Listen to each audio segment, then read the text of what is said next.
Plus, I'm still young. I can still run around with the kids. I wish I had that when I was younger. I had a professional to be there, run around with me, teach me the game, in an everyday fashion. And I think me being able to do that, impacts them that much more. And I know you were valedictorian. Like, what's your view on balancing academics and sports? Like, how did you do that? Well, my parents made me. If I didn't make good grades, I couldn't do extracurricular activities. Playing sports was always extra growing up.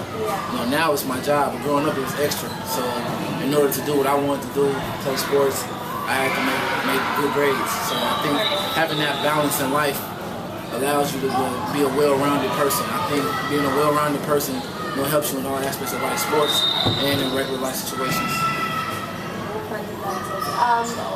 What do you think of the camp as a whole? I like the camp. The staff, ThunderPlex, the staff for Wayside, is just great. We're teaching the kids fundamentals first, and that's one thing that I want them to learn. I want them to come and learn the game, not just run around and play a bunch of games. I want them to actually learn something and take back to their respective teams or homes. I also want them to listen. I always tell them to listen to their coaches, listen to their parents, listen to their teammates.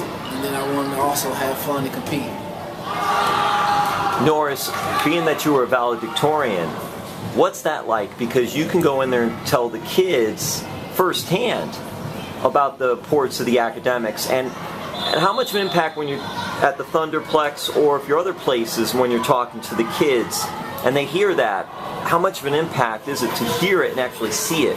Well, I was salutatorian. I was second in my class. Oh, you're salutatorian. Everyone says, sorry, Norris. I think when they hear it and they see that it works, it makes it believable. Sometimes when you hear someone says they were one of the top in their class academically and also one of the best athletes, you kind of don't believe them until you actually see it.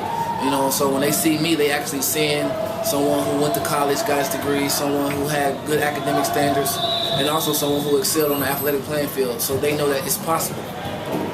When you were doing that and you're doing well with your academics, it's so important for academics too, because God bless you, Norris, you made it. But so many good players don't have that whatever to make it that far. So in that regard, how important is the academics? Well, the odds of making it to professional sports, there's less than 1% chance to make it if you look at the numbers. You definitely have a higher odds of being doctors, being lawyers, being astronauts, things like that than being in the NBA. There's only 360 players out of 7 billion people in the world. So when you look at it from that standpoint, you want to be well-rounded. You want to have a backup plan because the odds are not in your favor to make it. Not saying that you can't make it, but if you look at it from a numbers perspective, it's tough to make it. So you need to have a backup plan. Two things. One, do you still have your WWE Championship belt? Yes, I do have it. Were you a fan, or is that when you were growing up of that, or is that just something that when LeBron and the team and you got him and all? No, I was a fan. I love The Rock growing up. That's a Miami guy. I love The Rock. I love Goldberg. So I love the Stinger. Ultimate Warrior. So I was a fan growing up. I always watched Monday Night Raw. So that must be really cool to get one of those, because those are like a real legitimate belt. Yeah. They were real heavy. Yeah. And the other thing I'll ask you about is the van.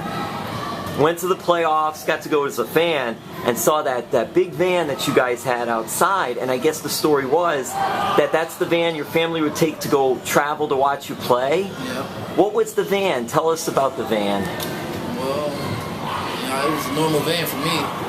It just so happened that every championship I ever won, that the van was always there. And it's a unique story, and the fans down here in Miami gravitated towards it.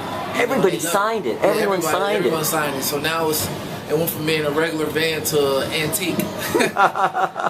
See, I was going to ask you too. Where's the van now? Because did you have to though?